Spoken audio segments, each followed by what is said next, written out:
Hello friends, કૃષ્ણકા kitchen ખજાનામાં તમારું સ્વાગત છે.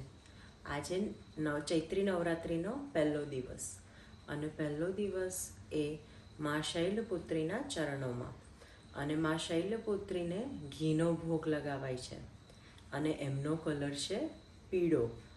તો મને થયું કે આ બેના કોમ્બિનેશનથી એક રેસીપી બનાવું. તો ચાલો આજે બનાવીએ ઘેવર. તો ઘેવર બનાવવા માટે સૌથી પહેલાં આપણે એનું બેટર બનાવીશું અને બેટર બનાવવા માટે 1.5 ટેબલ સ્પૂન મેં ઘી લીધું છે. ઘીને મેં ગરમ કરી લીધું છે. હવે આવી રીતનો આઈસ જમાઈ દીધેલો છે. તો આઈસની મદદથી આપણે ઘીને ફેટીએ. કોન્સ્ટન્ટ એને હલાવતા રહેવાનું છે.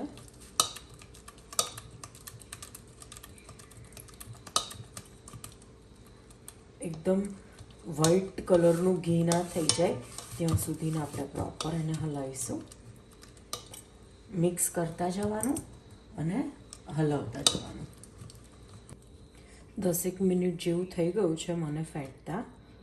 હવે પ્રોપર વ્હાઈટ કલરનું ઘી થઈ ગયું છે અને થોડુંક ચીકણું થઈ જશે અને પ્રોપર વ્હાઈટ એકદમ લાઇટ વેટનું થઈ જશે ત્યાં સુધીને આપણે કોન્સ્ટન્ટ એને હલાવતા રહીશું.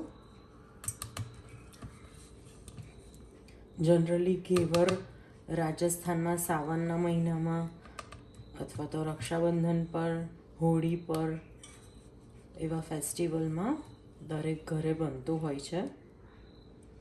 જો આવી રીતના ચીકણું થઈ ગયું છે અને ફાઇન વ્હાઈટ અને સોફ્ટ થઈ ગયું છે.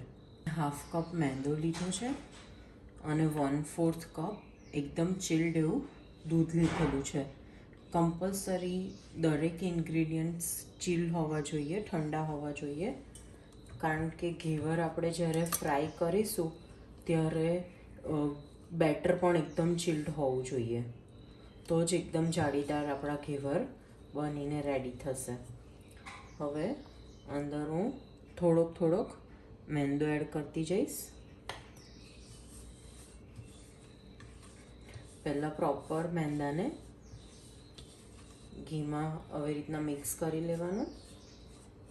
હવે ગ્રેજ્યુઅલી અંદર દૂધ ઉમેરતા જઈશું.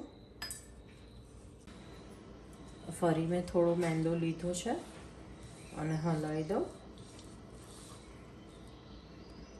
હવે ફરી આપણે દૂધ એડ કરીશું.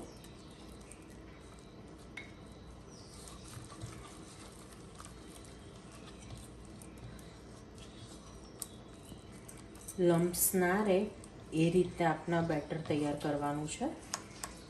હવે અંદર ચિલ્ડ વોટર એડ કરીશું. મેં અહીંયા 1 કપ જેટલું ચિલ્ડ વોટર લીધું છે. આપણે ધીમે ધીમે એડ કરીને બેટર રેડી કરીશું. એક સાથે આપણે બધું પાણી નથી રેડવાનું.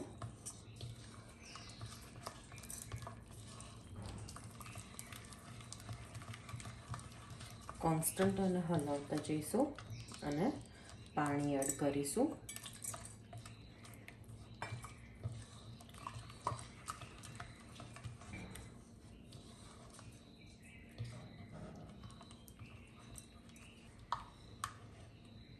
જો આવી રીતના ફ્લોઈંગ કન્સિસ્ટન્સી હોવી જોઈએ બેટરની. બેટર આપણું રેડી છે. અહીંયા મેં 1 કપ પાણી લીધું હતું ચિલ્ડ વોટર, પણ 1/4 કપ રાખ્યું છે. 3/4 કપની અંદર આપણું બેટર રેડી છે. હવે આપણે એને ગાળી લઈશું જેથી અંદર લમ્પ્સ રહ્યા હોય એ બધા નીકળી જાય.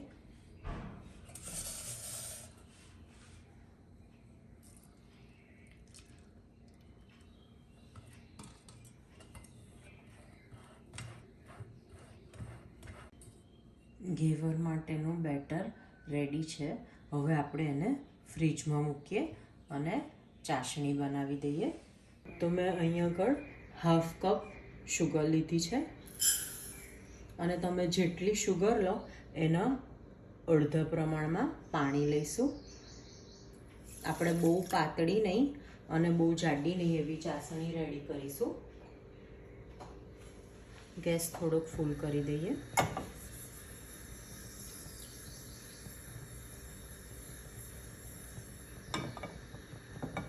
એને કોન્સ્ટન્ટ હલાવતા રહીશું.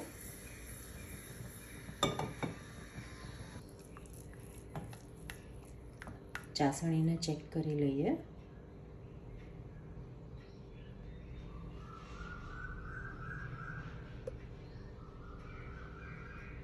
તાર બનીને તૂટી જવો જોઈએ. એક તારની નથી કરવાની. બસ આપણી ચાસણી રેડી છે. હવે ગેસ બંધ કરી દઈશું. ફ્રીજમાંથી ખીરું મેં કાઢી લીધું છે. હવે આપણે ઘેવર બનાવીશું. તો ઘેવર બનાવતા સૌથી પહેલાં વેરી ઇમ્પોર્ટન્ટ પ્રોસેસ કે આપણે એક મોટા વેસલની અંદર મેં ચિલ્ડ પાણી લીધું છે. હવે આ બેટરને આની અંદર રાખીશું અને હવે આપણે ઘેવર ફ્રાય કરીએ. જે સાઇઝના તમારે ઘેવર જોઈતા હોય એ સાઇઝની તપેલી તમારે લેવાની.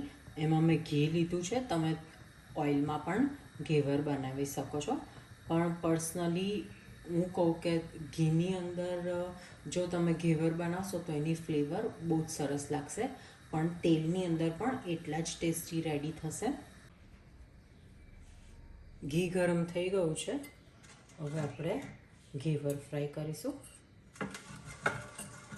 સૌથી પહેલાં બેટરને આપણે હલાવી થોડુંક આપણે ઘીની અંદર એડ કરીશું.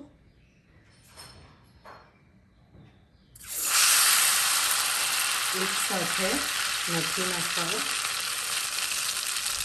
અને વચ્ચે આવી રીતના ફૂલ કરતા જઈશું.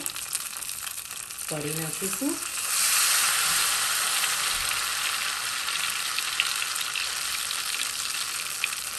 ફરી એડ કરીશું. આવી રીતના ધીમે ધીમે બેટર એડ કરતા જવાનું છે અને વેલણ કે સ્પેચ્યુલાની મદદથી આવી રીતના વચ્ચે હોળી કરતા જવાનું છે. જો તમને એકદમ સરસ જાડી ફોર્મ થતી દેખાય છે. હવે એને પ્રોપર ફ્રાય થવા દઈશું. ઘેવર તળાઈને રેડી છે. હવે આપણે વેલણની મદદથી ઘીની બહાર કાઢી લીધું છે. લોકો આવી રીતના મેં ટ્રેની અંદર કાઢી દીધું છે. કેટલી સરસ જાડી પડીને રેડી થઈ ગઈ છે. સેમ પ્રોસેસથી મેં બીજું ઘેવર બનાવું છું. આપણે ચમચો સેજ ઉપર લઈ અને કોન્સ્ટન્ટ ધીમે ધીમે બેટરની ધાર કાઢીશું.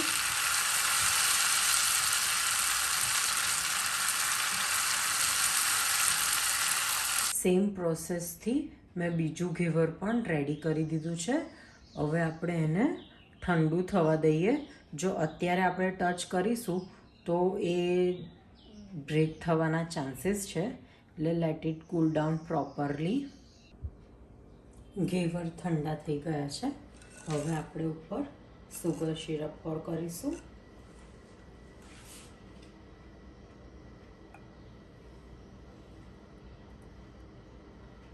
હવે મેં લચ્છા રબડી બનાવીને રેડી કરી છે. એ આપણે ઉપર પોર કરીશું.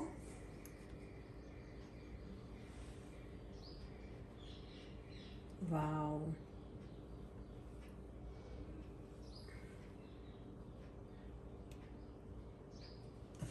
હવે આપણે સિલ્વર ફોઇલ ઉપર લગાવીશું.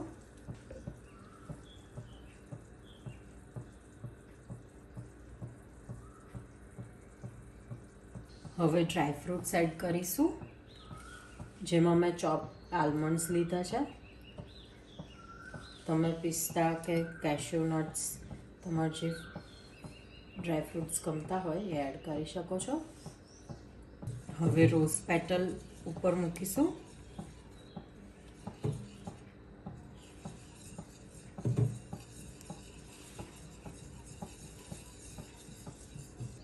રોઝ પેટલ મૂકીને આપણા ઘેવર રેડી છે. તો હવે સર્વ કરીએ. ઘેવર ખૂબ જ સરસ તૈયાર થયા છે. તમે જોઈ શકો છો કે કેટલી સરસ જાડી પડી છે. Wow! Very yummy and very tempting.